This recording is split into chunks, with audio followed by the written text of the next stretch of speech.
everybody. I'm Shannon, founder of Brew Export UK, and I'm here with Joe from Brix City Brewing. What's up, Joe? How you doing? What's going on, Shannon? How are you? Doing well. Joe's had a. Are you? You've had a little bit of a rough day. Yeah. Finally, we're here. He's hanging in. So let's just cut to the chase. Hit me with a short story behind Brix City and how you guys got started. So my business partner Pete and I were, high school friends. He got out of the military, and I was getting out. I was still in college. We were both just fucking around, home brewing, fun, getting really drunk a lot of the time. But really, really enjoyed craft beer always. Even in high school, we were buying beers illegally. We were, buying at least the local good craft around us at the time, like Omegang and Brooklyn, stuff like that. Which led down the road to wanting to brew beer. This is back in like 2000, maybe 2010, 2011, something like that. After a couple of years of brewing, the two of us got to talking about, what we wanted to do with our lives. Somehow he brought up, opening up a brewery, and we put a business plan together. I dropped out of school, and we kind of just the rest went from there, so. Weren't you an accounting major or something? Yeah, I was in school being an accountant, and I was working as a real estate appraiser, and but either one of those would have been good, but not fun and not fulfilling, The accounting helped us a lot because I do a lot of the back end stuff as well as recipe formulation, things like that. But it helped us at least organize some of our thoughts financially, which actually helped us originally open the place. But no, otherwise, it would have been a boring career otherwise. Either of those two fields. Now it's keeping you on your toes. Well, so basically, you guys are just a couple of buds, and you decided to start a brewery. yeah, that's essentially it. So, and we're still friends. We don't really fight. So everyone said that was just. I was going to ask that, but I was like, but it's been over 7 years. We got our 7-year anniversary in May coming up, but even before that, we started basically the company 2 years prior to that. So we're almost a decade in as working together as partners. So. Well, good. Let's hope it's still good that way. Yeah. Okay, so what is the craziest ingredient that you wanted to use but you weren't allowed? For financial reasons or it's funny, I was looking at this because you I saw you ask this, and I was thinking, it was probably butterfly pea. We had brewed this beer called Flight of the Concord Grape a couple of years ago, and it was a sour beer, and we worked closely with someone at the time who worked for Pavlon, works for another tea company now. But he had this, it was a butterfly pea tea, which when it soaks, it gives off a purple it's color.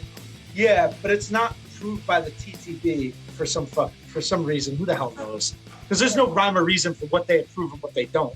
And we, long story short, we weren't supposed to use it. After weeks and weeks of messing around with them, I finally was like, we're only doing 5 barrels of this beer, and I just put it out on our tasting, and I was like, the hell with it, we're using it.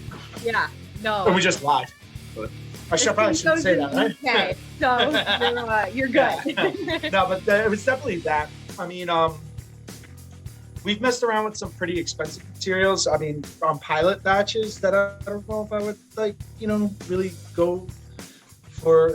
First of all, they didn't turn out well, so I definitely wouldn't do it. But things like certain nuts get really expensive with beer. But butterfly pea was definitely the craziest. It looked weird. It was crazy looking. It was fun to use. And kind of a cool name. I like it. Yeah. Good answer. Yeah. Was there another name for the brewery that got nixed before you guys settled on Brix City? Yeah, there was a bunch, man. It was a hodgepodge trying to figure out a name for this place. We had all of our friends over multiple weeks trying to figure out a name because we knew what we wanted to brew. We had recipes done. We knew how we wanted the brewery to, kind of be and what the feel was going to be, but we weren't dead set on a name ever. Brix City happened to be historically, him and I are big history buffs. And Newark, New Jersey is nickname is Brix City. This is one of the closest cities to us, and it was one of the brewing meccas of the United States pre-Prohibition. So we thought that was pretty cool, especially because at the time there was, this revival of brewing in New Jersey. At the time when we opened, there was only like 20 or 30 breweries. Like we're like number 30 or something like that. Now there's like 150 breweries in the state of New Jersey, which is crazy. But I think there was one name. It was Ruthless Ale Company was the name of we tried to file an LLC, and I think Sierra Nevada had like a beer like Ruthless Rye or something like that. And then we were like, they kind of sent us a C, not a C and D. They kind of sent us a letter because I guess it came across this. But long story short, I'm glad we didn't go with that. Brix City tends to work. I think it works. It all worked out how it was supposed to. Yeah. What style of beer do you guys make that you're the most proud of? Well, we're most known for our IPAs and our stouts and our fruit sours and stuff like that. And they make, we feel we make some of the best in the area, and we're definitely in the hottest area for those styles in the country. And I'll put them up against anything. But I think we're a little less known for our like lagers and some off styles. And I really feel like our lagers have been coming out really, really, really good. They're not stuff that we do a ton of distribution with, but like I'm drinking like a dark Czech style lager right now, and when you're in the brewing setting all day, you can't be drinking 8.5%, double IPAs and pastry stouts, So like I've been really enjoying the lagers that we've been putting out, the pilsners, the Czech style dark lagers, things like that. That's what I've been enjoying a lot right now. For sure. So. Well, I think we sent one over to the UK. Yeah, I sent Mike Czech, which is what I'm drinking right now. Actually. Yeah. So I'm enjoying this. It's a style that we've been seeing come back a little bit more popular in the tasting. Not so much, for like sales and distribution and stuff like that, but definitely people like drinking them when they're down here. So.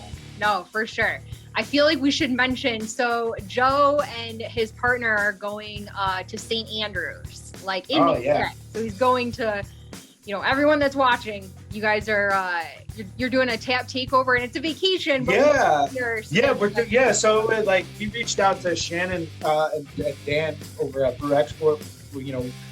At first we had this vacation lined up to go play some golf out in St. Andrews, and they introduced us to the guys over at St. Andrews Brewing. So we're going to be putting a couple beers on tap over there. We're excited. We're going to be like a meet the brewer over there. One of those nights, I'm still working on the date with the Graham over there, but we'll figure out a date. Obviously everyone know. That should be a really fun time. It's going to be really cool to see our beer overseas. I know we've sent stuff out with you guys, but like to actually see our beer in a different country is like it's pretty cool. It's surreal. Like I'll never get used to it. Like when I'm drinking beer that we sent, from some corner of the US, when I was like drinking our beer in China, I was like, this is crazy. Like I did this and I know how we did it, but it's still blowing my mind.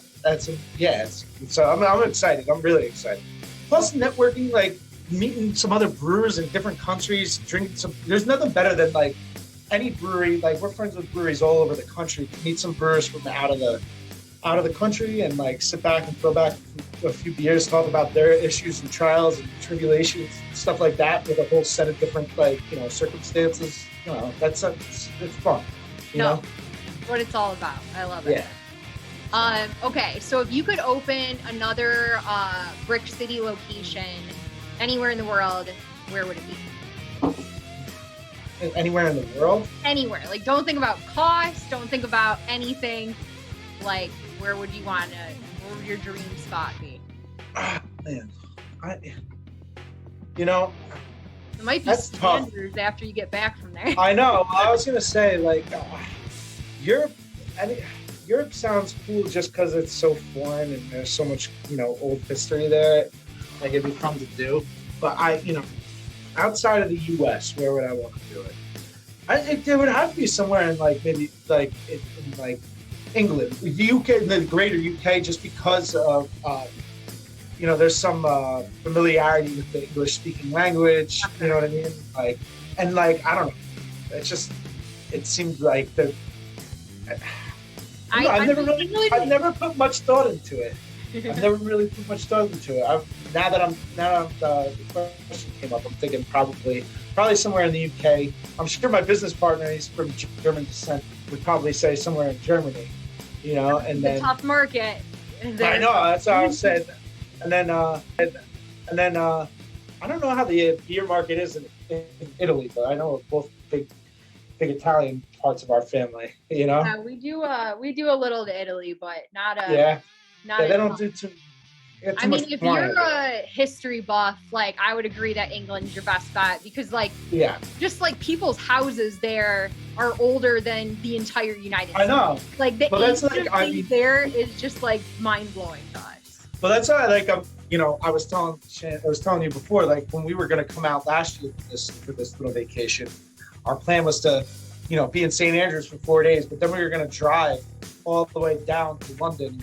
Take like 3 or 4 days and drive the English countryside the entire way down, and then go through and drive through the tunnel to like France, and then go into mainland Europe and go around. But like, I'm really, you know, I was really excited about seeing some of the other, like, you know, counties in like northern England, southern England, and stuff like that. So probably, I would definitely say probably somewhere in the UK, whether it be Scotland, England, something like that.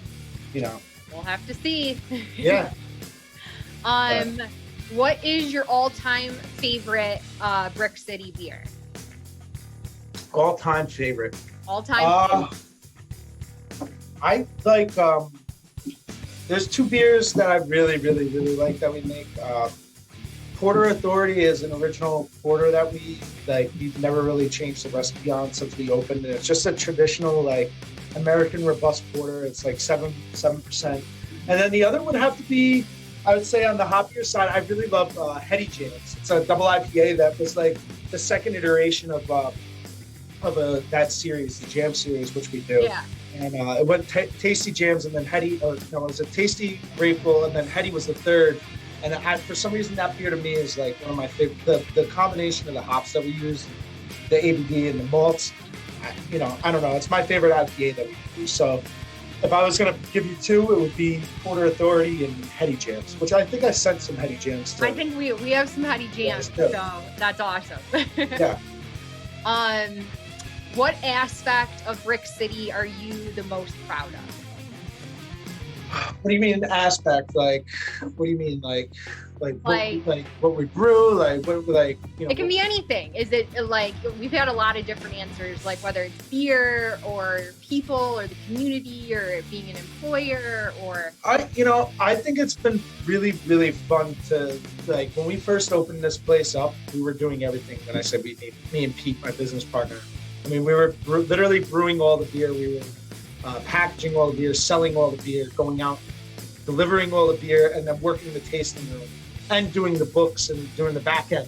And now we've grown it to the point where we're not like big. I mean, we're like a 3,000 to 4,000 barrel capacity of brewery year, but we have like, you know, a decent staff. You know, we employ at good salaries. You know, like 5 people on the production end. You know, 3 salesmen, a tasting room manager, and 2 drivers, and a bunch of, you know. So it's like we got a little family down here of like, you know, Brix City employees, and like watching some of our like original employees grow into managerial roles and stuff. Like, it's just like growth as a company, as a person, kind of feels like the most, along with the beer, because the beer is the most important. But like, I don't know, it's just like the way to see the company grow and to like, you know, to watch some, like the way we handle, like, you know, a lot of our employees seems to be like one of the most satisfying.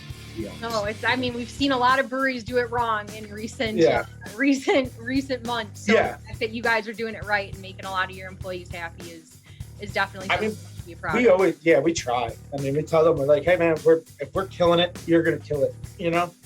For sure. So that's the, you know, we've always tell them that. So we try to honor that. Definitely. Last question. You've almost made it. So what do you want everyone in the UK to know about Brix City? What's your public service announcement to them right now? I don't know. If you have our beer, you're going to have some kick-ass IPAs more than likely. You're going to have some kick-ass sour ales. And if you're ever coming through and passing through LaGuardia, JFK, or Newark Liberty, we're like 10 minutes away. So you best stop them.